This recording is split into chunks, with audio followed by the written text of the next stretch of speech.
Estimados amigos, les damos la más cordial bienvenida a esta conversación especial y sean bienvenidos a este nuevo canal que se llama Entre Poblanos. El día de hoy tenemos el inmenso honor de contar con una de las voces más autorizadas e importantes de la arqueología, la historia y la difusión cultural de nuestro país, el doctor Eduardo Merlo Juárez. Muchas Un gusto, gracias, doctor. buenos días. Con una trayectoria que abarca más de 47 años de servicio como investigador y coordinador de arqueología en el Centro INAH Puebla, el doctor Merlo ha dedicado su vida a descifrar y compartir los secretos de nuestras raíces. Su formación académica es impecable, siendo licenciado en arqueología por el ENAH, maestro en ciencias antropológicas y doctor por la UNAM. Su legado palpable en la historia de México se ha destacado por su participación en el descubrimiento y estudio del sitio arqueológico de Cacaxtla, Tlaxcala, y su crucial papel como creador e impulsor de importantes recintos culturales, como el Museo de la Evangelización en Huejotzingo, el Museo Regional de Antropología del INAH Puebla y el Museo de Arte Virreinal. Doctor Merlo, muchísimas gracias por aceptar esta invitación. La verdad es un placer que nos pueda recibir en su casa y sobre todo que podamos platicar sobre este tema que todos los mexicanos traemos en nuestros corazones, que es el tema de la Navidad. Desde su perspectiva única como arqueólogo e historiador, queremos explorar las tradiciones de nuestra tierra que se fusionaron con las costumbres coloniales para dar vida a las fiestas que celebramos hoy. Primero que nada, muchas gracias por invitarme. Entre poblanos, pues es un tema muy interesante. Los poblanos nos hemos destacado desde la fundación de la ciudad por muchos rasgos, por muchas características, a veces no tan buenas, a veces no tan buenas. Los españoles fundaron esta ciudad, es decir, Fray Toribio de Benavente el Motolinia fundó la ciudad de Puebla exclusivamente para españoles que anduvieran de vagos, que no tuvieran oficio ni beneficio y se vinieron a trabajar con sus propias manos. Y qué difícil. Todos se sentían con ganas de tener indígenas a su cargo y de vivir plenamente tranquilos sin trabajar a costa de los naturales.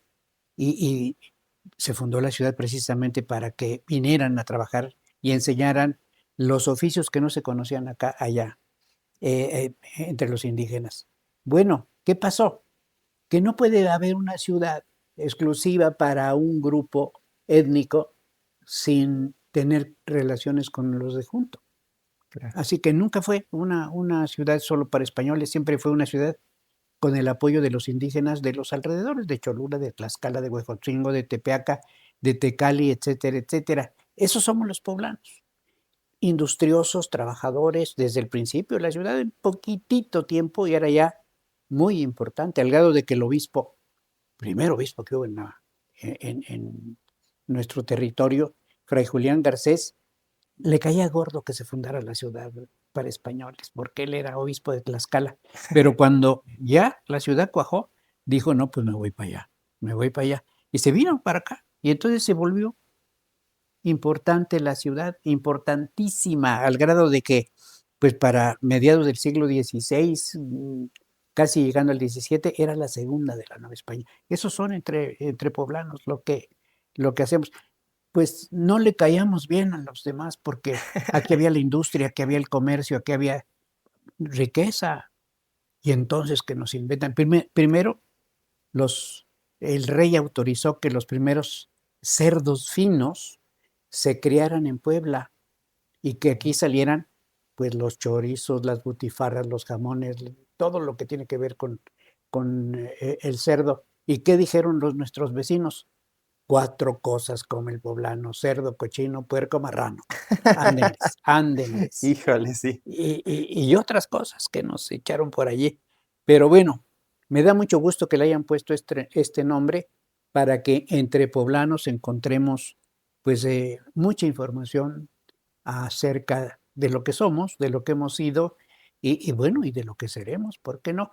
Y en este caso, pues sí, adelante con las preguntas. Muchas gracias. Claro que sí, doctor, ¿no? El placer es para nosotros estar aquí en su casa y sobre todo que este espacio nos permite a los jóvenes, a las nuevas generaciones y también a las no tan nuevas poder seguir conociendo todo lo que es nuestra cultura, como lo ha dicho el doctor, y sobre todo también este tema muy importante que es la Navidad, que es algo que se festeja y muchas veces nosotros no tomamos en cuenta de dónde viene toda esa parte de la cultura, de dónde vienen nuestras tradiciones, nuestras costumbres. Y bueno, doctor, pues nosotros vamos a empezar con este tema. La primera pregunta que tenemos para usted es, ¿cuál es la evidencia más antigua que un arqueólogo o historiador ha encontrado en México sobre la celebración de la Navidad justo después de la llegada de los españoles? Tenemos mucha información al respecto. La primera Navidad, bueno, Hernán Cortés llegó en 1519 a nuestras tierras. Evidentemente llegó en mayo y diciembre de 1519, pues se celebró la Navidad. La celebraron en campamento, solo los españoles. Traía 3 capellanes, un fraile mercedario y 2 franciscanos que no participaron en la evangelización, eran solo capellanes del ejército español. No, pues se debieron juntar por allí en algún lugar y celebrar una misa y luego pues tomarse su vinito, que lo guardaban con muchísimo cuidado porque pues no había mucho que... Entonces, no sabemos, de esas solo sabemos que se celebró, pero con una misa. Luego, en 1520, pues los corrieron los mexica por la calzada de Tacuba en la famosa Noche Triste, que ahora dicen que no fue triste, que tiene que ser alegre, pero Hernán Cortés fue triste, fue triste. ¿Por qué fue triste? No porque le mataron a la mitad de los soldados que traía, sino porque perdió todo el oro del botín. Claro. Eso fue lo que le dolió y por eso lloró, no por otra cosa. Pero bueno, eh, esa Navidad la celebró en Tlaxcala, porque regresó a Tlaxcala para pues rehacerse, para tomar fuerza y organizar el ataque. Y luego la de 1521, que sí sabemos que se celebró, eh, ya en Coyoacán, porque la ciudad de Tenochtitlan estaba en ruinas, estaba eh, destrozada, no se podía acercar uno con el peligro de contaminación por los cadáveres que se estaban pudriendo entre las ruinas y infectados de viruela, o sea que era un lugar prohibidísimo. La celebraron en Coyoacán porque Hernán Cortés se fue a Coyoacán, le gustó Coyoacán para asentarse y él quería que la capital se hiciera en Coyoacán y no en Tenochtitlan, que se quedara la isla como trofeo. Wow. Y qué lástima que no le hicieron caso. Hubiera sido increíble Hubiera estado muy que bonito. quedara la laguna y allí las ruinas, pues para los arqueólogos hubiera sido maravilloso Claro. que anduviéramos por allí, sabiendo por dónde quedaba el palacio de tal y cual y el templo fulano. Pero no, lamentablemente los capitanes, sus compañeros, lo obligaron a que sí derrumbara la ciudad y construyera la nueva ciudad que se llamó México. Ujú. A partir de entonces se llama México. Antes se llamaba Tenochtitlan o Mexico Tenochtitlan. Pues bueno, entonces eh, no tenemos más que las evidencias de las propias cartas de relación de Hernán Cortés, de la relación que hace Bernal Díaz del Castillo en su historia verdadera de la conquista y de algunos otros soldados que escribieron, que se volvieron cronistas. Pero es hasta después, en 1523, esto es bien importante, en 1523 el emperador Carlos V le hace caso a una carta de Hernán Cortés que escribió en 1522 pidiéndole que vinieran misioneros a estas tierras que él bautizó ya en esa carta como la Nueva España. O sea, él le puso nombre y el rey dijo, bueno, pues que se llame la Nueva España. Entonces, el rey manda que vengan misioneros y el mismo Cortés les dice que sean franciscanos, que no clérigos regulares porque vendrían a medrar a costa de los naturales. Bien que sabía Claro, eso es lo justamente que muy pasaba en importante. sus tiempos y en los demás tiempos. Pero bueno, entonces el emperador manda, estamos hablando de 1523, pero no manda españoles, manda a sus paisanos flamencos. Mucha gente no sabe que el emperador Carlos I de España y V de Alemania no era español, no era español. Wow, qué sorpresa, ¿no? Nació en Gante, en Bélgica. que entonces se llamaba Flandes. Ciertamente era hijo de Juana de Castilla y de Felipe el Hermoso, que era el gobernante de Flandes. Entonces nació en Flandes y hablaba el valón, que es la lengua de Flandes, y el francés, que era la segunda lengua de Flandes. No hablaba español. Se fue a aprender alemán a los dominios de su abuelo, Maximiliano, del imperio germánico, que abarcaba Alemania y Austria y Ok. Hungría, y bueno, era enorme. Y ahí aprendió alemán y no español. Cuando pues la señora doña Juana de Castilla pierde la razón y la recluyen, pues él es el heredero obligado del reino de España y regresa, pero no sabe hablar español. Todos los cronistas dicen atropelladamente se expresaba en español y prefería siempre hablar o francés o alemán. O alemán, sí, claro. Así que decimos, no, el españolísimo no, para nada, De español no tenía nada. nada, nada, nada. Y su carácter, pues, Duro. se revela en sus acciones, en su manera de gobernar. Pero bueno, entonces le hace caso a Hernán Cortés y manda 3 religiosos franciscanos, sus paisanos, 2 sacerdotes y un hermano lego. Los 2 sacerdotes eh, llegarán y actuarán muy poquito, pero el tercero, que es el hermano lego, es fundamental para nuestro tema y para la cultura mexicana. Primero digo los nombres: Johann van der Ver, Johann van der Tacht y Pierre van der Moor. Ay, caramba, suena, a los mismos españoles les sonaron así, Muy raros. raros. Y Claro. entonces les dijeron, no, no, no.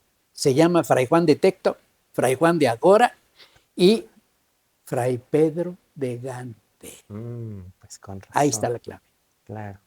Los 2 sacerdotes, que son los 2 Juanes, no van a prácticamente actuar en la evangelización porque Cortés se los lleva a una expedición a Honduras y se mueren en el camino sospechosamente. Pero bueno, no nos Muy metemos en eso. sospechoso. Claro. En esa aventura matan a Cuauhtémoc y a los señores de Tacuba y de Texcoco, pero bueno, es otro rollo. Queda Fray Pedro de Gante en Texcoco porque todavía está en ruinas de Tenochtitlan y le encargan que enseñe la doctrina a los hijos de los caciques acoluas de Texcoco, a los herederos de Nezahualcóyotl.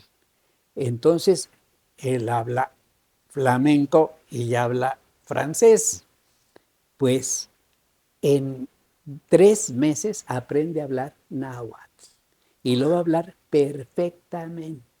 Wow, qué Sus increíble. cronistas, que no lo querían mucho porque eran españoles, los otros frailes que llegaron después eran españoles y lo veían así como medio Mm, extraño, no lo querían mucho.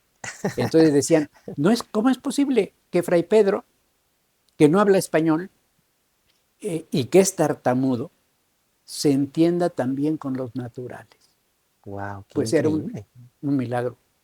Con él se entendían de maravilla y no era sacerdote, era hermano Lego. Y entonces él es el inicio, ese es digamos, la información primera que tenemos de las celebraciones cristianas, entre ellas Ujú. la Navidad, en nuestras tierras. Ok, sí, no, claro, y es muy importante cómo precisamente pues la cultura se va pues pasando de generación en generación a través de la lengua, y es eso, ¿no? Cómo Fray comunicaba a lo que ya estaba como impuesto y iba metiendo esa cultura pues española, ¿no? Porque a final de cuentas pues a pesar de que ni siquiera era pues como tal un español nativo y Bueno, todo. preeuropea, podríamos decir. Ajá, es justamente ese aspecto de la cultura europea que viene a México a través de estas nuevas enseñanzas, de estas nuevas lenguas, pues influyó mucho en esto, ¿no?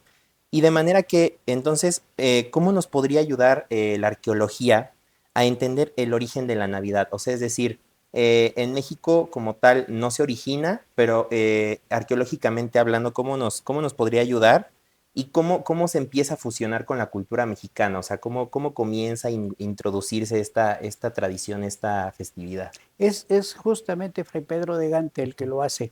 Además de enseñar a los niños texcocanos la doctrina, pues ya México está listo para derrumbar Tenochtitlan y empezar la ciudad, y pasa a la ciudad que se va a llamar México. Hernán Cortés le dice que le obsequia un terreno en lo que es la plaza, lo que va a ser la Plaza Mayor, que hoy es el Zócalo, eh, para que quede muy bien su iglesia enfrente de los lugares importantes. Y él le dice que no, por favor, no. Es franciscano, es pobre y no tiene pretensiones de quedar en un lugar privilegiado. Que le regale un terreno en las afueras de la ciudad, a donde él quiera, pero en las afueras de la ciudad. Y Cortés le dice que sí, que escoja. Y entonces, bueno, pues está en ruina la ciudad, ya no vive nadie ahí. Claro. Entonces le regalan el terreno donde él quiere, en las orillas poniente de la ciudad. Para que se den una idea, justamente donde hoy está la Torre Latinoamericana. Ahí, Wow. ahí está la iglesia de San Francisco el Grande, un ladito, pero era un convento que tenía toda la manzana. Ahí está la clave del asunto. Él decide. Ahí estaba el zoológico de Moctezuma, que tenía, uno nunca sabe que tenía zoológico. Wow. Y tenía animales de todos lados de sus dominios. Le traían jaguares, como los conocemos, pero también jaguares negros y jaguares blancos que eran excepcionales.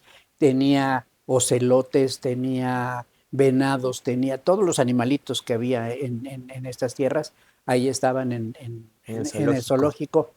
zoológico. Aves diferentes, porque tenía grandes jaulas para tener estas aves, y también tenía, bueno, pues es otro tipo de cultura, tenía gente, Wow. gente. Este, Qué sorprendente. lo que nosotros llamamos fenómenos, ya no se usa la palabra porque dicen que es discriminatoria, que no sé qué, fenómenos, que alguien nació con más dedos, pues ahora le va para allá, Al que, zoológico. que, que, Para que todos lo vean. sí, que salió con la cabezota muy grande, pues va para allá.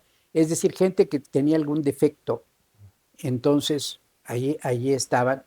Y bueno, ese era el terreno que escogió Fray Pedro de Gatec, evidentemente con la conquista y el asedio de Tenochtitlan se destruyó todo eso, se incendió, murieron todos los animales y también la gente que vivía allí, en Híjole. fin, en fin.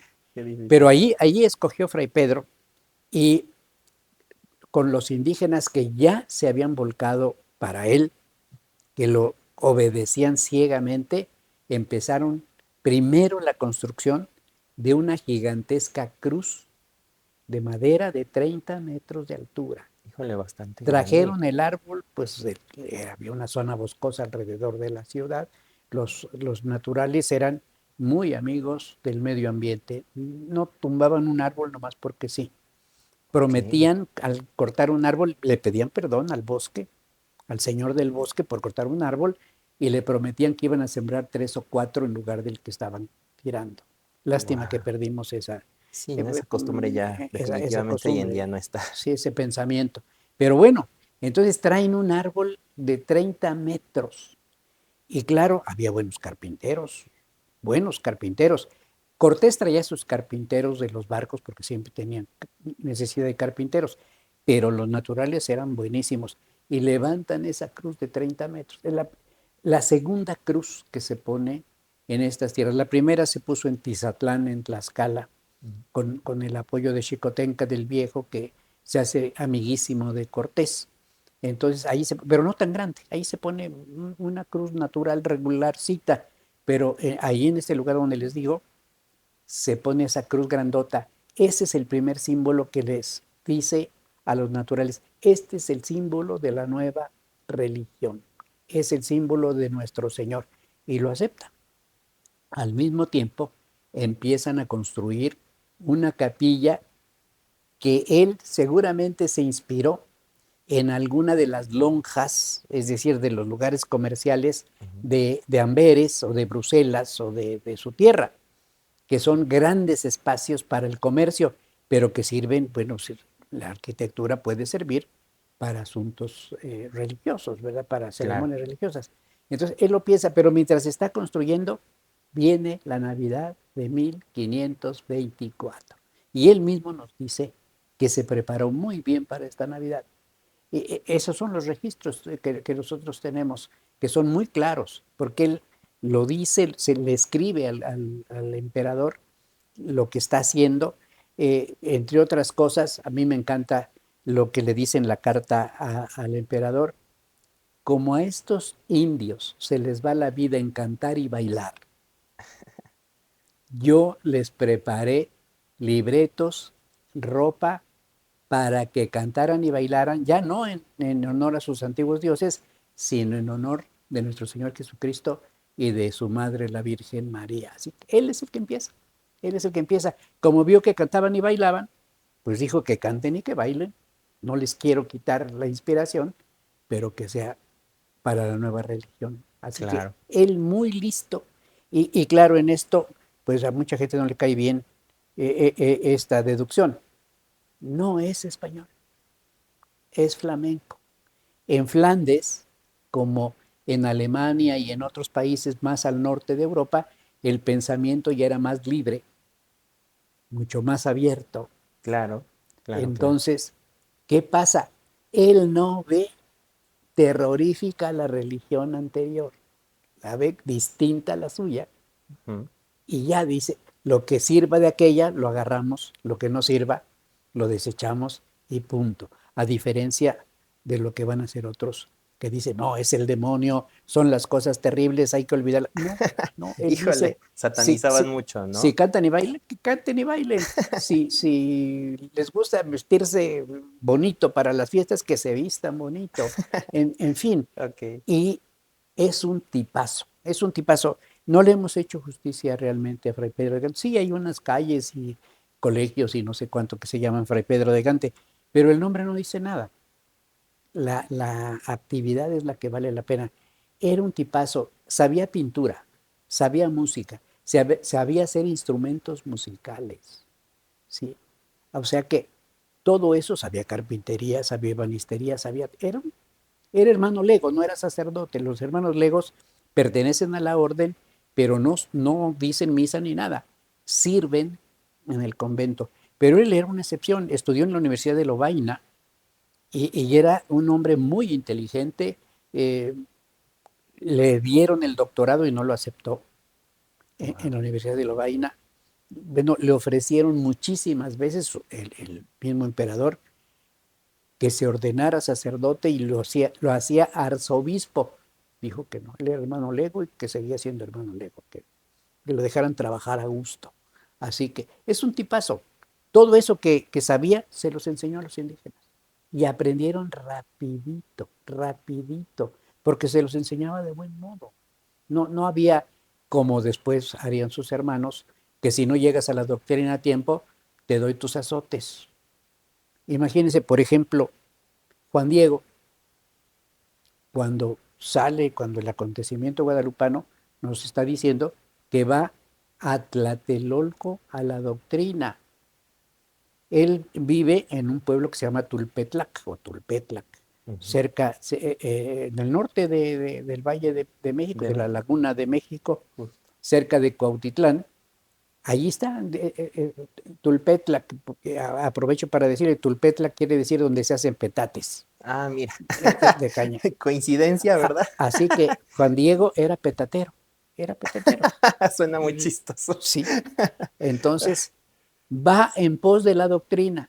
Tiene que llegar a Tlatelolco, que es allí donde se daba la doctrina, a las 7 de la mañana. Era sábado muy de madrugada, nos dice el texto. Y pues debe haber salido a las 3 de la mañana de su tierra para ir trotando hasta Tlatelolco. O sea, Claro. imagínense, son 10 kilómetros los que hay de diferencia. Y en ese tiempo era caminar. Sí, Caminar, sí, bueno, pues la gente caminar. estaba acostumbrada a caminar. Claro. Yo que soy arqueólogo, pues he caminado toda mi vida en los pueblos, etcétera, y siempre que me acompaña la gente de los pueblos, no les llego, ¿eh? No les llego. Poco. Trotan, trotan, trotan, trotan, trotan, y con ese trote ni se cansa y uno va caminando y después ya no sabe, uno está echando el bofe, y Ya no ellos aguanta uno. tan Claro. tranquilos, porque le saben al trotito. Ya después aprende uno el trote, yo por lo menos sí lo aprendí, y ya, de veras no se cansa uno. Sube y baja, y el cerro y abajo, y la cañada, y o la pirámide sube y baja. y no pasa nada porque le aprende uno el trotecito. Pero bueno, entonces imagínense, si no llegaba a las 7 de la mañana, le daban su buena cueriza. Híjole, o sea, todavía los castigaban, aparte de que No, tenían que sí, ir sí. Fray Pedro no. Fray Pedro es un hombre bondadoso. Ok. Lo quieren absolutamente. Bueno, él mismo nos escribe que sabiendo que pronto iba a llegar la Navidad, prepara a los indígenas para que canten, para que bailen, para que celebren como debe ser el nacimiento de Jesús. Y le hace invitación a los pueblos de alrededor de la antigua isla de Tenochtitlan, 20 leguas a la redonda. 20 leguas son 100 kilómetros. O sea, 100 kilómetros alrededor, invita. Y aquí sí, él mismo sabe, ya se aprendió las costumbres y la manera de pensar de los indígenas. A quien le hacen una invitación, no la puede rechazar. Wow. Hasta la fecha, hasta la fecha. Van y lo invitan a uno y dicen, lo invitamos para que no sé qué, y uno no puede decir que no. Nos sentimos hasta comprometidos, ¿no? Tiene que ir, Justo. pues sí. Entonces, pues los invita y entonces él mismo describe cómo en las proximidades de la Navidad, el 23 de diciembre, la laguna se volvió como si los cielos hubieran bajado a la laguna, porque vienen las canoas, miles de canoas con antorchas para llegar hasta donde él ha puesto la cruz y que después va a ser el monasterio de San Francisco, el Grande de México. Entonces uno se puede imaginar, porque una de las cosas importantes que debemos tener los investigadores, sobre todo los arqueólogos, los antropólogos, los historiadores, es meternos imaginativamente en el asunto. No nada más decir, bueno, esta vasija es del preclásico y tiene bla, bla, bla. No, ¿para qué sirve esta vasija? ¿Quién la llenó? Pues de algún líquido y se la tomó, o de algún alimento o de alguna ofrenda y se la llevó al Dios. Si no entiende uno eso, se vuelve uno mecánico y no sirve para nada. Claro. Entonces, pues él va describiendo todo eso y ahí viene la gente y dice que vienen, por supuesto, como lo acostumbraban, con todos sus enseres. Las pobres mujeres cargando el comal, cargando los incensarios, cargando al chamaco, cargando el itacate y los señores elegantísimos con sus penachos de plumas. Wow. Creo que en eso no hemos cambiado mucho. Ahí van. Y ahí, Hasta la fecha ahí también va la pobre seguimos con mujer nuestros cargando penachos. todo lo que se puede. Pero llegan y hacen rápidamente allí sus casas de campaña, sus tiendas que las hacían muy bonitas de carrizos y de petate. Y entonces, pues ya está listo un campamento alrededor de la cruz. Y él mismo dice, la noche, la Nochebuena, en el transcurso de la Nochebuena a la Navidad, del 24 al 25 de 1523, celebra la Navidad con los cantos y los bailes de los indígenas y dice, justo a la medianoche, todos juntos cantamos el himno, ha nacido el Redentor. Esa es la primera Navidad, verdadera primera Navidad. No están los españoles, están los indígenas con Fray Pedro y los demás frailes que ya habían llegado para entonces. Entonces, los que hubiera en ese momento, con ellos se celebra la primera Navidad en estas tierras. Yo me lo imagino y me encanta pensar en la laguna, gigantesca laguna, y las Claro. canoas acercándose y luego rodeando la cruz y luego bailando. Lamentablemente no quedó rastro del himno que les escribió Fray Pedro.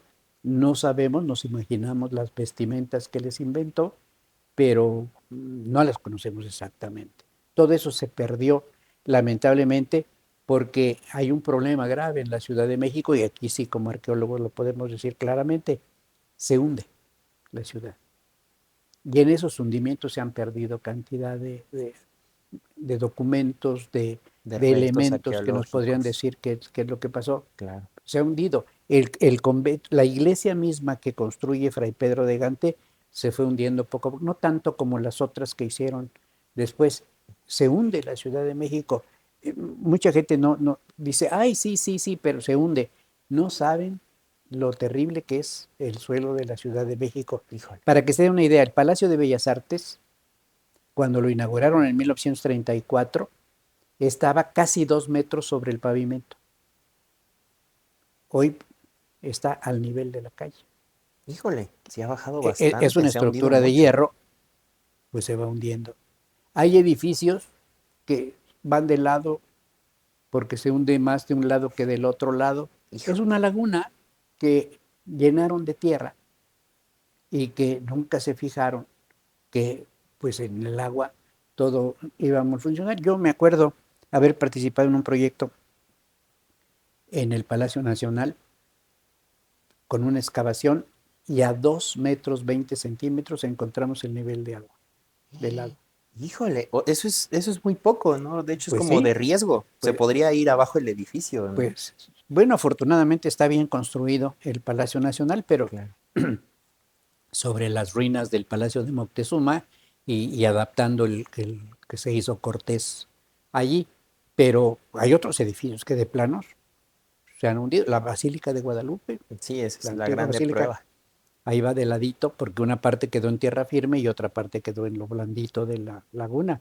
Entonces, ahí se va de lado y le componen la misma catedral que le han metido todo lo que se imaginan. Pero bueno, volviendo a la Navidad, imagínense qué ceremonia.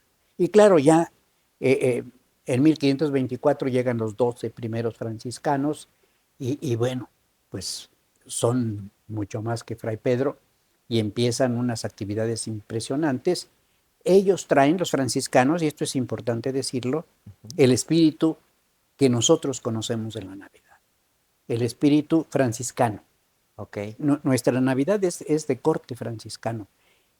Fray Francisco de Asís, el gran fundador de la orden, inventa, es un hombre muy creativo, es un hombre de su tiempo, el siglo XIII, 1223, se le ocurre una idea, era de ocurrencias, era un hombre muy jovial, muy simpático, decían que estaba loco, porque de pronto estaba nevando y salía y se le bajaba el hábito hasta la cintura y se ponía a bailar y cantar y no sé cuánto.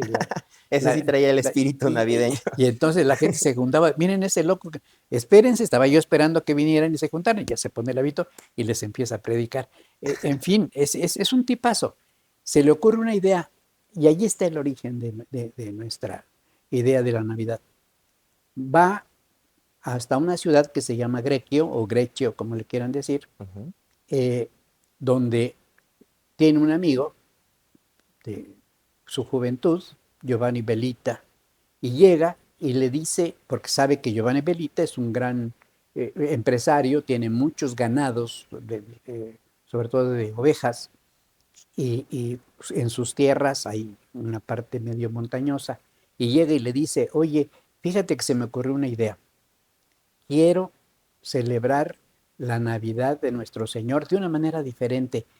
En tus tierras tienes cuevas, préstame una cueva para ese día. Ok. Oye, no, pues las cuevas las tengo, pero ahí se guarda el ganado y están pero verdaderamente asquerosas. No, no, no, no, yo las limpio, yo las limpio. No, no, ¿cómo crees? Sí, yo las limpio. Y entonces les, bueno, pues está bien, te las presto. Y ahí va con sus hermanos, sus frailes, y lavan y barren y todo eso y la dejan ahí. Bueno, te voy a pedir un favor, que el 24 a la tarde empiecen a llegar tus pastores con sus ovejas a la cueva. Bueno, está bien, yo aquí la voy a tener arreglada y pone un altar y pone un pesebre. Y llegan los pastores y entonces él canta con sus hermanos cánticos que tienen que ver con el nacimiento de Jesús. Se dice una misa, él no era sacerdote, era diácono, y al terminar la misa, cantando toda la gente, acuesta una imagen del niño Dios en el pesebre. Nunca se había hecho eso en la historia de la Iglesia Católica. Es la primera vez, la Navidad de 1223. Y tiene un éxito que todos los pastores que fueron están felices de haber pasado con sus ovejas a besar la imagen del niño Dios y oír la predicación de Francisco, que tenía facilidad de palabra era muy simpático para hablar, la gente lo quería mucho, y a partir de eso, al año siguiente, sus hermanos franciscanos dicen, vamos a imitar lo que hizo nuestro padre Francisco. Y lo hacen.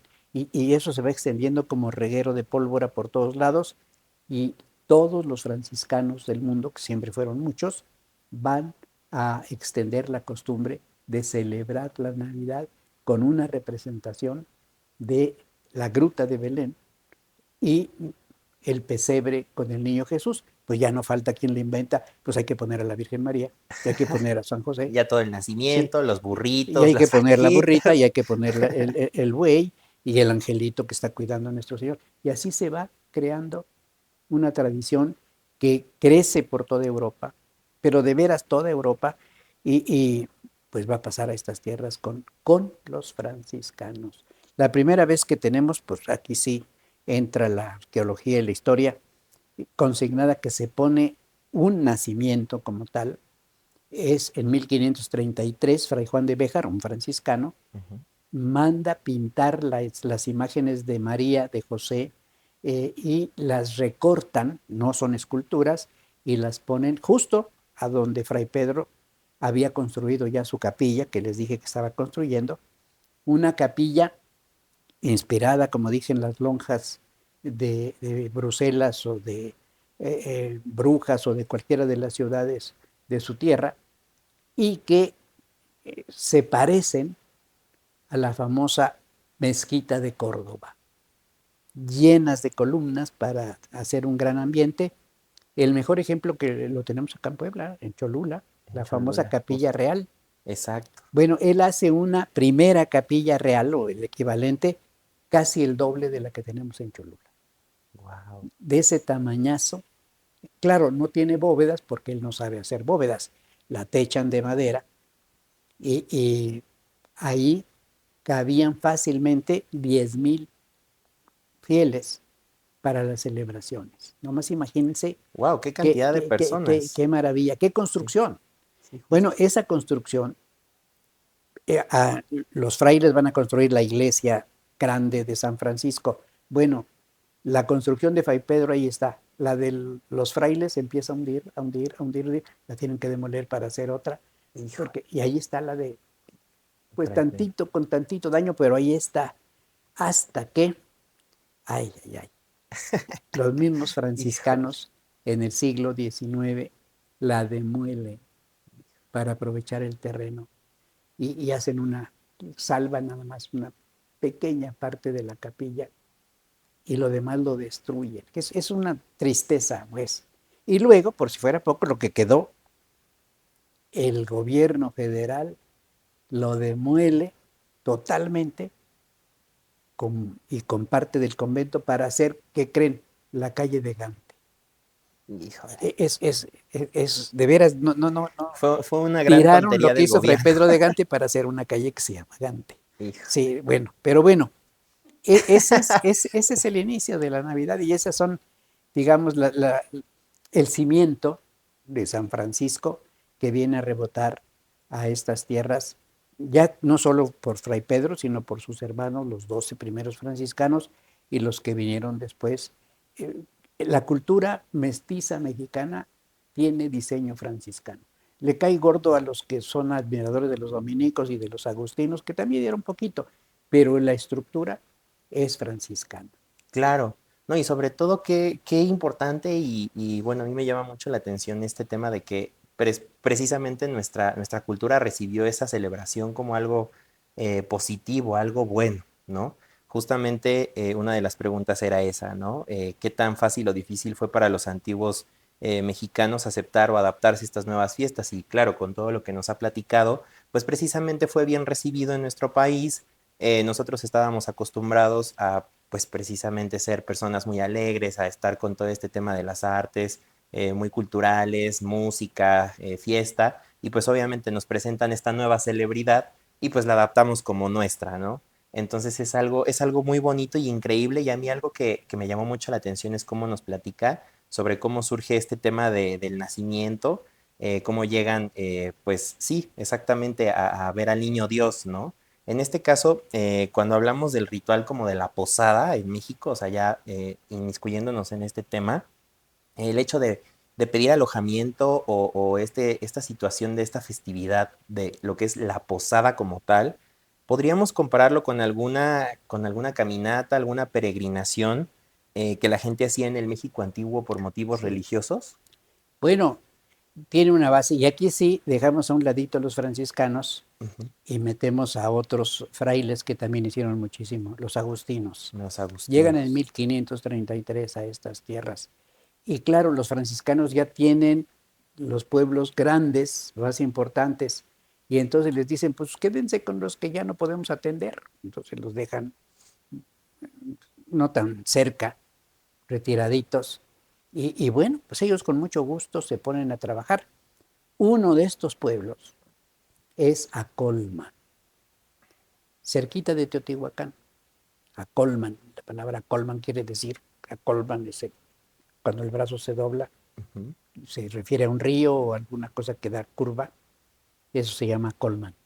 Entonces, llegan a Colman, están construyendo su convento y ellos sí no se miden para sus conventos, los hacen, Unos pero conventos verdaderamente, increíbles, sí, enormes. sí.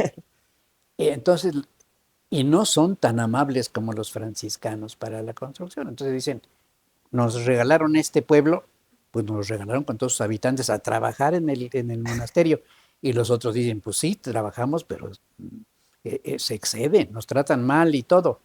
Se huyen a los montes en Acolman y no quieren trabajar.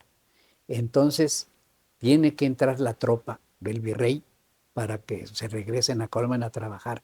Y los franciscanos hablan con los agustinos y les dicen, pues es que están metiendo la pata, no los traten mal, trátenlos bien y verán Claro. cómo funcionan. Y sí, lo hacen y entonces se ponen a trabajar de maravilla. Pero hay un fraile agustino cuyo nombre no conocemos, lamentablemente, que se le ocurre una idea genial.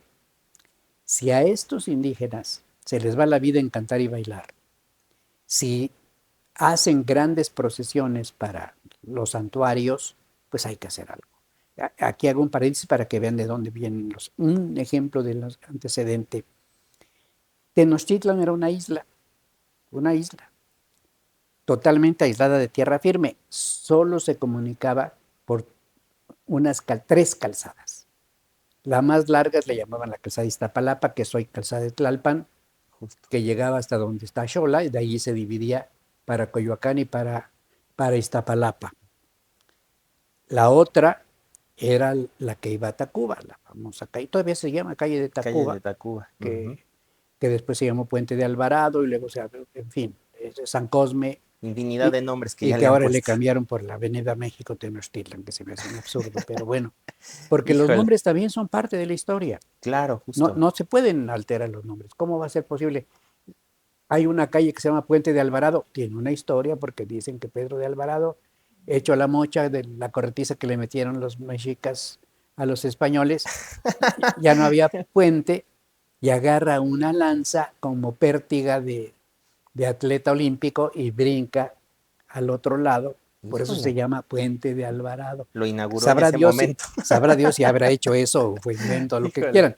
Pero nos está dando un dato histórico. No, ya se llama México Tenochtitlan. ¿Cómo Pedro de Alvarado? ¿Cómo le vamos a poner el nombre de un conquistador? Híjole. Háganme favor, háganme favor. Sí, justo. La calle grande, larga, que se llamaba Calle del Niño Perdido. Yo me acuerdo que de chico le preguntaba a mi papá, ¿qué niño se perdió, papá? ¿Por qué le llaman aquí la calle del niño perdido? El niño perdido. Justo. y ya él me platicó, no, es un momento de la vida de Jesús, el niño perdido y hallado en el templo. Entonces se llamaba calle del niño perdido. No, eje uno.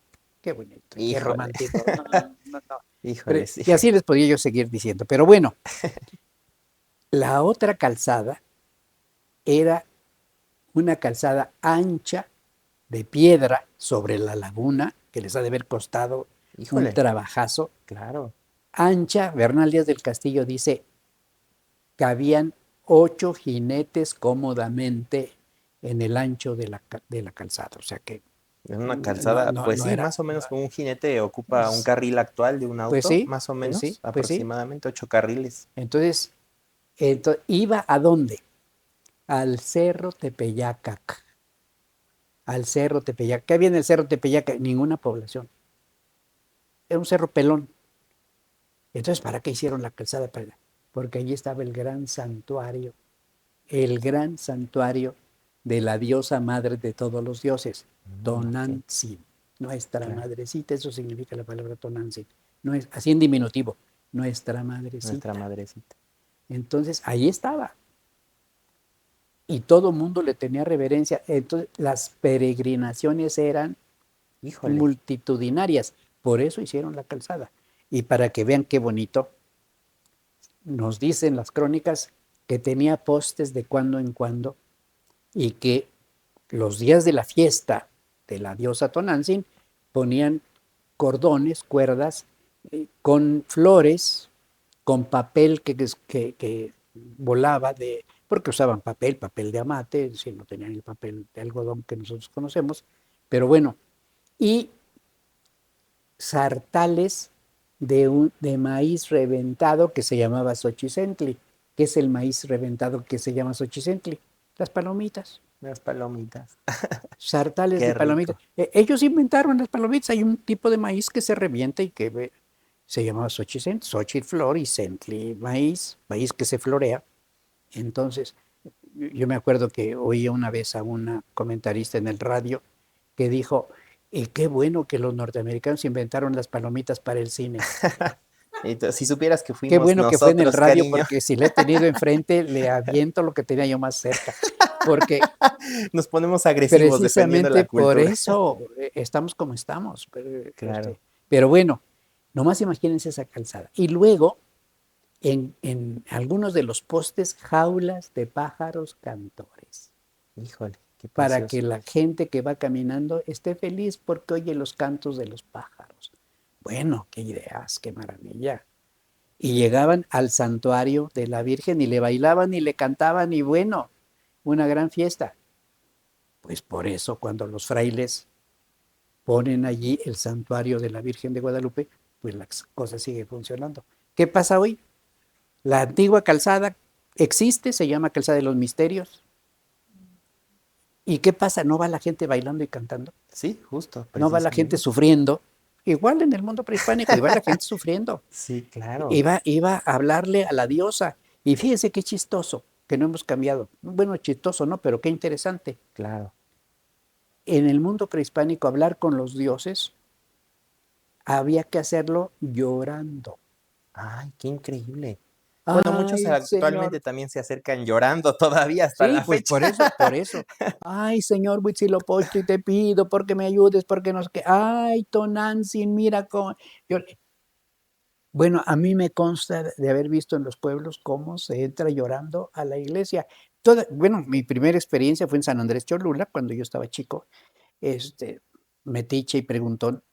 Me fui a meter a la parroquia de San Andrés. Pues, siempre me ha encantado estar viendo que los santos y lo que había. Bueno, y estaba una viejita ante a San Diego de Alcalá, el santito que estaba allí, y llore y llore, pero desconsolada, llore y llore y llore. Y yo, pues chamaquito, me conmovió, dije, ay, pobrecita, quién sabe qué le pasa.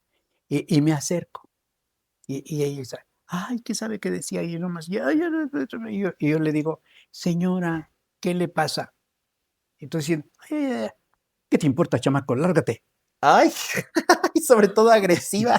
Y yo dije, Ay, no. ¿cómo cambió de actitud del llanto A la a la agresividad, agresión? claro. No, mucho tiempo después, ya como antropólogo entendí que no es que tengan las ganas de llorar, sino es para conmover al santo.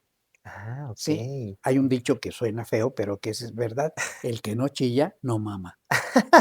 Pues sí, Qué buen dicho, muy pues, bien dicho. pues sí, pues sí. Pues sí. Entonces, pues así que le iban a cantar y bailar y todo. Cuando los frailes se dan cuenta de eso, pues hacen esto. Y este fraile Agustino se debe haber fijado en eso y tuvo una genial idea. Si José tenía que obedecer la orden del César de que se fuera a su pueblo para apuntarse en el censo. La orden era que todos los súbditos del imperio debían ir al lugar donde nacieron a inscribirse para que se supiera cuántos habitantes tenía el imperio. Él nació en Belén, pero vivía en Nazaret. Entonces tenía que caminar hasta Belén para apuntarse en el censo. Su esposa María estaba pues embarazada, ya muy próxima al parto, y entonces hace la caminata de Nazaret hasta Hasta Belén, Belén. justo. Bueno, pues sí sabemos que deben haber pasado las de Caín, pues una Claro, mujer en ese estado, pues debe haber tenido muchísimas molestias y ahí van allí. Pero a él se le inventó que pedían posada y no les daban, híjole, porque eran pobres. Qué híjole, fraile más increíble. Lástima que no conocemos su nombre. su nombre. Y movió, lo que me habías preguntado, movió el corazón de un pueblo como el indígena que no concibe que haya gente inhospitalaria. Eso es fuera de contexto, eso no podía existir. Entre los pueblos indígenas, la hospitalidad es uno de los elementos más importantes de la sociedad. Cualquiera que llegue caminando y pida alojamiento, se le da alojamiento, que pida de comer, se le da de comer, de Claro, beber, que esté contento y se le da comida para el camino, el famoso itacate. el Itacate. Se ve en los pueblos, en las ciudades ya no, porque nos volvimos, pues, Pues más cerrados, ¿no? deshumanizados, ya no Claro, nos importa el prójimo, aunque todavía, por ejemplo, en las peregrinaciones que se hacen a la Basílica de Guadalupe, la gente, me consta, sale de su casa y hace tortas, tiene tamales, tiene tortillas, tiene para que todos los peregrinos que quieran pasan y comen y se siguen. Todavía. Pero en general ya no tanto. Es decir, ya como que somos oscos pero entonces no. La herencia indígena es no. Hay que recibirlo, hay que apapacharlo, hay que decirle, mira, siéntate, estás cansado, duérmete, aquí te doy este rinconcito, come, por favor, bebe, esté contento, te platico para que me digas de dónde vienes, yo te pregunto y platicamos y ya, y vete, que Dios te acompañe y llévate esta comidita para el camino. claro. Es bueno. El Y de Itacate. pronto esos indígenas generosos dicen, pues fíjense que a la Virgen de San José no los aceptaban para que se durmieran. No puede ser, qué poca abuelita. Híjole, cambia completamente la jugada en ese Se momento. movió el corazón de la gente de Acolman. Y entonces se inventó eso. Ahora, la Virgen María, pues tuvo un embarazo normal de 9 meses. Claro, Entonces había que hacer un, una relación de procesión de 9 días antes del nacimiento de de Jesús, Jesús, justo. porque supo que, bueno, pues a los indígenas sus fiestas, la palabra fiesta en náhuatl se dice mitotilistli, y para abreviar, mitoti.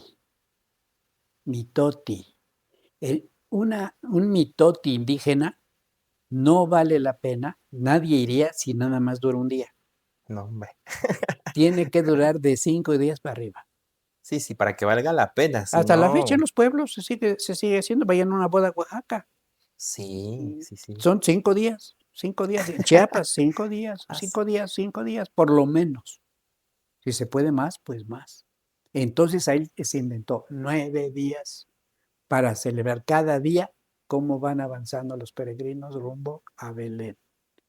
Y pues ahí van. Se llenaba el, el atrio de la iglesia de Acolman de tanta gente que iba procesionando, pero eso sí, como en el mundo prehispánico, cantando, bailando, chiflando, sonando sus silbatos, sus tambores, gritando. Y claro, no faltaba, bueno, la procesión diciendo Kyrie eleison, Christi eleison, pero los demás contestaban lo que se les daba la gana, Claro. cantaban, bailaban, brincaban, el acto festivo. La cosa era el mitote, eso Sí, era lo que importaba.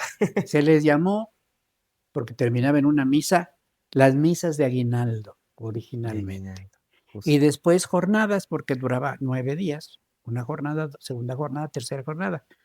Y ya, eso pegó como no tienen ni idea, al grado de que se excedían. Decía el padre, bueno, pues ya Ya estuvo suave. pueden irse a su casa, y temisa es, que se decía en latín, váyanse a su casa.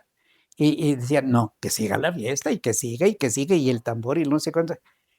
Pues pasó el tiempo, pasaron muchísimos años de esta celebridad, hasta que no faltaron curas de pocas pulgas que dijeron: "Se acabó, ya no, ya no, ya no, ya no, la iglesia ya no, porque ya se excedieron, ya no es una ceremonia religiosa, ya es un mitote". Un mitote, una fiesta. ¿Y qué hicieron? Se las llevaron a su casa. Sí, claro, cada quien empezó a hacer el mitote, Y pero en ahora en su y en casa. su casa perduraron para siempre. Ya después la iglesia se arrepintió y dijo: "Bueno, también lo hacemos nosotros", pero ya no pegó tanto como en la casa. Claro, Ese es el origen. Como había que pedir alojamiento, posada, pues se llamaron posadas, ya no se llamaron jornadas, se llamaron posadas. se llamaron posadas. Ese es el origen de esta fiesta, pues realmente muy mexicana, aunque ahora lo podemos decir, se ha extendido a los países de América del Sur. Ya se hacen posadas en Colombia, ya se hacen posadas en Perú, en Ecuador, en Bolivia, Claro, copiadas son mexicanas, pues, que se fueron para allá. claro, claro. Entonces, de repente dicen que no es cierto, que ellos lo hicieron primero, pero bueno, pues Bueno, démosle el chance chiste que es digan. que tenemos esa tradición tan bonita, ¿no? Sí, ese es el origen de las posadas, de las procesiones. Una procesión prehispánica se volvió una procesión cristiana. Igualito, cuando iban al Tepeyaca, cantaban, bailaban, chiflaban. Eh, Como arqueólogos hemos encontrado miles de silbatos, de flautas, de huesos, Ujú. pues rayados, que suenan como güiros. Claro, Cantidad, es que de veras, Fray Pedro de Gante tenía razón, se les va la vida en cantar y bailar. La música es lo primero que aceptaron los indígenas. Aprendieron rápidamente a tocar instrumentos europeos. Fray Pedro de Gante les enseñó a hacer violines, bandurrias, y tocaban ya, aprendieron a tocar los violines y las bandurrias y las trompetas y todo. La cherimía, que siempre pensamos que es prehispánica, no, es española, pero los imagínate. indígenas la aceptaron luego, luego. En fin, es decir, él inyectó el espíritu europeo de la música a la tradición de la A la música tradición de navideña, estas tierras. claro. Y salieron todos los cánticos y todo lo que se canta en las procesiones. Lamentablemente en las ciudades ya no se hace, porque de veras hubo muchos curas que no entendieron eso y que decían que era una profanación. En Claro, los pueblos se sigue haciendo. Vamos a cualquier pueblo de lejos, lejos de la ciudad, a Quetzalan por llamar, justo. cómo entran los indígenas bailando y cantando a la iglesia. Y bailan y cantan y cantan. Los párrocos inteligentes dicen: pasen. Cuando cantan el Gloria, Gloria a Dios en el cielo, entran bailando y los tambores y baila, y la danza de Santiago, y la danza de negritos, y la danza de toreadores, y la danza, todas ellas, tejoneros, en fin, ahí están, baile y baile y baile y baile y baile y baile.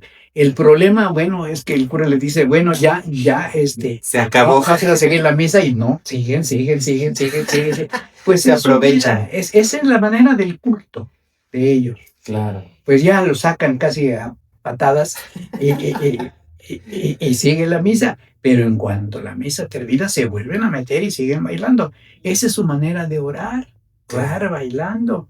Y no es propio de nosotros solamente, en Europa, y mucho de eso se vino para acá, también en España son famosos los danzantes niños que bailan en la Catedral de Sevilla desde épocas inmemoriales. Los seises se les llama, los seises.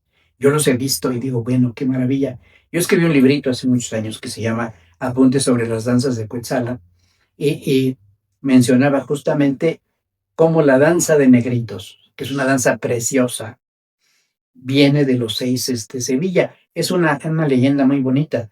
Resulta que Los seises originalmente eran gitanos que se quedaron después de la expulsión de todos los eh, musulmanes y judíos por parte de los reyes católicos. Pero se quedaron algunos que se convirtieron, entre comillas, a la religión. Y ahí estaban. Entonces les decían, tienes que rezar. Pues no sé rezar. ¿Qué sabes hacer? Pues cantar y bailar. Pues canta y baila, pues órale. Lo que Cantaron y bailaron. mejor sabemos. Y no faltó algún arzobispo de esos que no entiende razones y que dijo, ya, se acabó. Estos son paganos y nada más están aquí haciendo bulto, que se vayan. Y entonces ellos protestaron y dijeron, no, tenemos permiso de estar acá y todo. Y dicen que el arzobispo ante esa presión dijo, bueno, está bien, les voy a permitir que sigan bailando siempre y cuando sus trajes estén bien. Cuando sus trajes ya estén deshilachados, se me largan. Híjole. ¿Saben qué hacen? Hasta la fecha. La hilacha antigua la cosen en una nueva y se la ponen Y así sigue. y siguen. Pues sí, Ahora ya, y listo. ahora ya no hacen eso, pero ahí están los niños, los seises, bailando y cantando. Bueno, los negritos que tenemos en toda nuestra Sierra Norte son herencia de esos. ¿Qué usan? Una cosa que se llama capiche, una piedra contra un palito que suena como castañuela. Ajá, justo. Clac, clac, clac, clac. Y el zapateado, eso es español. Claro. Nada más que a la manera indígena. Ahí están bailando sus sombreros muy elegantes con sus flecos acá, sus espejos a los lados. Bueno, pues esas son las danzas. Esas son las danzas que del mundo prehispánico se adaptaron a la que Fray Pedro de Gante y luego los otros frailes les dijeron que debían hacer. Sus vestidos ya no eran los mismos del mundo prehispánico, pero pues la función sigue siendo la misma. Canto y bailo porque así los dioses o Dios y la Virgen y los santos me entienden. Claro. No, qué increíble, la verdad es que yo estoy impresionado porque como tal uno pues recibe de familia la tradición de poner el árbol, cantar lo de la posada, arrullar al niño Dios y todo, pero pues es completamente diferente ya ver de dónde viene todo pues toda esta generación cultural de la Navidad, de los cantos, de que incluso, por ejemplo, nosotros vivimos en Cholula y podemos ver que aún todavía hay muchas tradiciones y costumbres que se siguen respetando desde hace pues bastantes años, ¿no? Y pues la verdad es que es increíble todo lo que nos comparte, doctor. Y Yo bueno, estoy muy... dijiste algo de Cholula y es Ajá, muy importante. Cholula es una ciudad que tiene todavía la estructura prehispánica, justo. absolutamente la estructura prehispánica. Tiene sus 10 barrios, igual que en la época prehispánica, sus 10 barrios, cada uno con sus características especiales que se conformaron después de la evangelización, pero que siguieron con sus costumbres. Si alguien tiene duda, vaya a alguna de las ceremonias que se hacen en la Capilla Real y vea cómo llegan los santos patronos de los barrios, adornados con sus arcos. Los arcos los están echando de cabeza de qué dios prehispánico proviene este santo. Ujú. Hay unos que traen el arco de chiles, hay otros que son de otras verduras, hay otros que son de maíz. Wow, Bueno, pues ahí le puede uno rastrear de dónde viene, a qué dios veneraban. Y los frailes con mucho colmillo dijeron, bueno, pues si aquí la diosa del maíz es la que perduraba, pues ahora vamos a poner a Santa María, que es la que Tonantzin protege, y ahí está Santa María Xixitla, y ahí está San Pablo Tecama, que era de gente que le entraba a los trancazos rete bien. Pues bueno, ahí están los varios. Ahora bueno, es una ciudad dividida en dos, porque los de San Andrés son los antiguos habitantes de Cholula, los antiquísimos habitantes de Cholula, los colomochcas, que fueron desplazados por los grupos que llegaron después y que no quieren a los grupos que llegaron después. Y hasta la fecha, los franciscanos dijeron, ay, carambas, ¿qué vamos a hacer para que ya no estén peleando? Bueno, pues si San Pedro y San Andrés eran hermanos, pues uno se va a llamar San Andrés y el otro se va a llamar San Pedro. Pues nada, los hermanos también se pelean. Claro. Pero ahí está la estructura, es una ciudad ejemplo de cómo persiste la organización prehispánica. Curiosamente perdió sus danzas, lamentablemente perdió Sí. sus danzas, no queda ninguna, pero las tenemos en otras partes.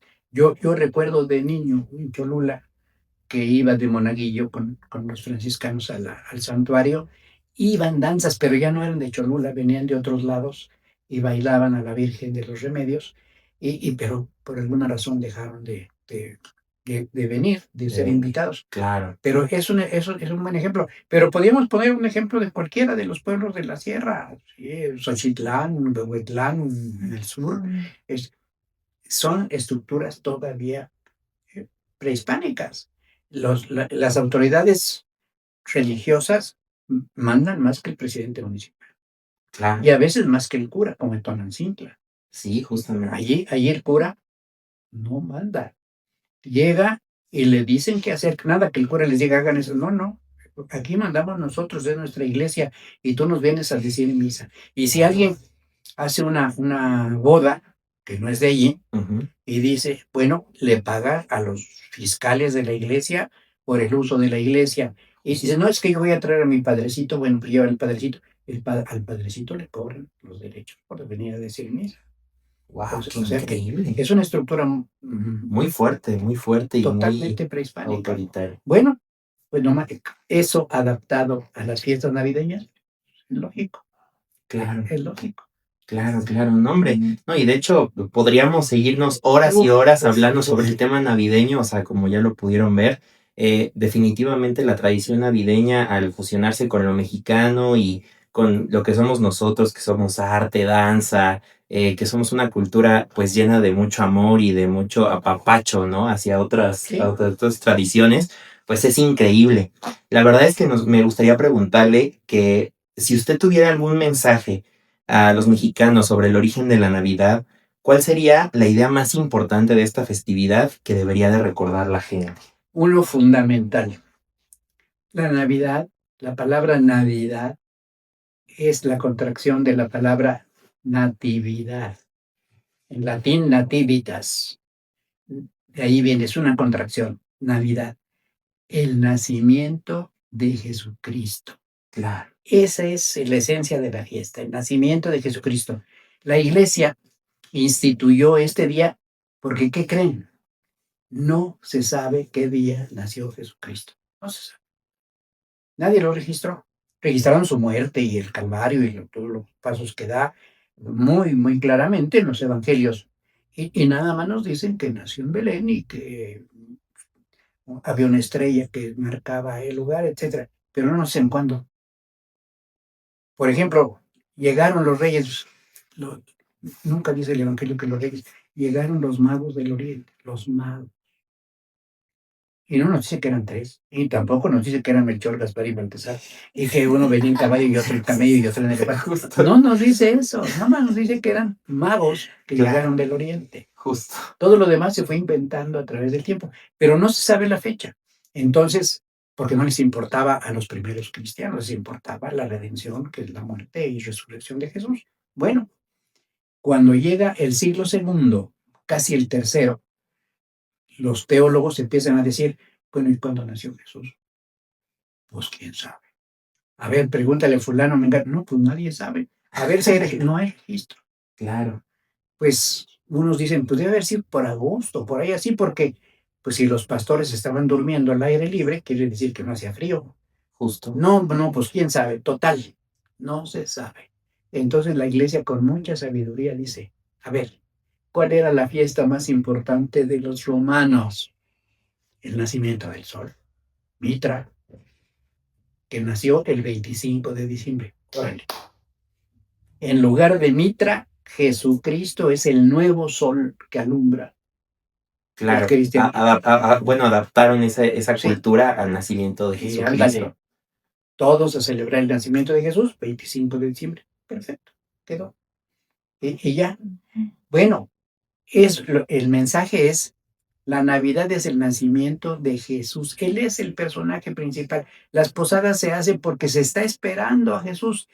La Nochebuena, en el nacimiento que inventó San Francisco, se pone la imagen del niño Jesús, que se arrulla y que la madrina y que el padrino. Es el niño Jesús.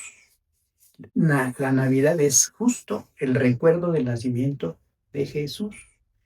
Y eso sí, ya lo echamos por un lado. Yo estaba mirando las películas de Navidad que en esta época ponen muchas de Norteamérica. Justo. El De Hollywood, personaje ¿no? principal es Santa Claus. Justo. ¿La Navidad es el nacimiento de Santa Claus? No. Pero por supuesto que no. Santa Claus es originalmente un obispo cristiano, San Nicolás, de Mira, en Turquía, que se vuelve famoso porque le regala dinero a las muchachas para que se casen, porque entonces tenían la buena costumbre de que nadie se podía casar si Wow. no le pagaban al novio. Y es nomás cómo se va a perder eso, pero Imagínate. bueno. Deberían implementar eso en la actualidad. Ah, es cierto. Pero bueno, entonces él le daba dinero, bueno, secretamente les aventaba el dinero y se podían casar. Y que luego a los niños pobres pasaba por las calles y veía que los niños andaban con los zapatos rotos, se fijaba muy bien y en la noche aventaba dinero y sabían que era. Hasta que lo espiaron y lo descubrieron y dijeron, es San Nicolás el que hace esto y se hizo un santo famoso por su caridad. Claro. Él se llamaba Nicolaos. Es una palabra griega. La palabra griega Nike significa victoria. Hay una marca de tenis que todo el mundo dice Nike, Nike, su abuelita. Nike es una palabra griega, victoria. Nicolaos es el victorioso. Entonces, esto pasó a Europa occidental, que hablaba latín, aparte de sus lenguas que se empezaban a formar. Latín. En latín, Nicolaus se volvió Nicolaus. Y si era santo, santo en latín se dice sancte, o santa, o sancte. Sancte Nicolaus. Sante Nicolaus, que para los trabados, San Niklaus. Sant Claus. Santa Claus. Es San Nicolás. En Europa todavía se le celebra el 6 de diciembre con un personaje que se viste de obispo. Wow. ¿De dónde salió el que conocemos ahí, el Colorado este? De una novela norteamericana. Es un gnomo. Es un gnomo. Los gnomos son flaquitos y andan corriendo por todos lados y generalmente se visten de azul, como los pitufos, o de verde. Pero se les ocurrió vestirlo de rojo y se volvió el personaje. En las novelas del siglo XIX es un personaje flaco que anda dando guerra. El que lo engordó fue el publicista de la Coca-Cola en 1931. Claro. Que vio a un señor Prentice atravesando la calle, un vago, gordo, de barba, y dijo, esto me gusta. Se lo trajo, lo retrató, y fue la campaña tan exitosa que todavía le estamos rendiendo culto. Justo hasta la fecha. Santa Claus. Sí. Sí. Santa. Ya vino Santa, no sé qué. Y lo casaron, Mamá Santa. Y lo hicieron. Para que no estuviera solito. Que tiene una fábrica en el Polo Norte de juguetes donde tiene niños trabajando. O sea que el condenado tiene explotación infantil. Ese es el que se robó la Navidad. Dicen que el Grinch se robó la Navidad. El Santa es el que se robó la Navidad. Porque ya no se habla de Jesús. Claro. Qué bonita tradición y qué bonito. Pero lo deberían hacer de otro lado. No con el pretexto de Jesús. En el inglés, Christmas. Christmas. La misa de Cristo. Claro. Sí. Es lo único que queda del recuerdo de Cristo. Todo lo demás no tiene nada que ver con el cristianismo siquiera. Entonces, bueno, el mensaje es, Navidad es el nacimiento de Jesús. Y nosotros, con la tradición que nos enseñaron los frailes, seguimos el nacimiento de Jesús. En el nacimiento, en la arrullada, en la acostada, en la llevada de los reyes, en la entrega a los dueños el 2 de febrero. Es Jesús. Nosotros no lo hemos perdido en más o menos. porque el Santa cada vez va, camina, camina y camina y camina, pero todavía queremos quedar. Pues el mensaje es, Navidad es Jesús, para acabar pronto. Claro, es muy importante no perder de vista, pues, esto, ¿no? El origen de esta celebración. Y pues, doctor, la verdad para nosotros fue un placer increíble poder estar con usted en su casa, poder platicar de esta festividad que pues ya estamos a vísperas de justamente. Y la verdad, quisiéramos agradecerle mucho nuevamente por toda esta calidez de su hogar, de poder recibirnos a mí y a mi familia y poder hacer esta plática, esta charla y sobre todo que las nuevas generaciones puedan ver estos videos, puedan empaparse de todo pues de esta cultura, ¿no? Y sobre todo con usted, doctor, que es un honor poder platicar con usted. Salen muchos temas. Podríamos pasarnos hablando, yo creo que podríamos hacer una segunda edición de esta plática. Doctor, fue un placer para nosotros poder estar con usted. Muchas gracias y esperamos coincidir nuevamente para poder tener pues más desarrollo de este tema. Pues antes que nada, muy feliz Navidad para todos. Ahí en la cena familiar, un abrazo para todos y por supuesto, pues un feliz año, todo lo mejor para el año que viene. Ok, perfecto, pues muchas gracias. Gracias a todos los que nos están viendo. Les pedimos que se suscriban a este nuevo canal, que activen la campanita de notificaciones y pues muchas gracias nuevamente, doctor. Que tenga un buen día y feliz Navidad a todos.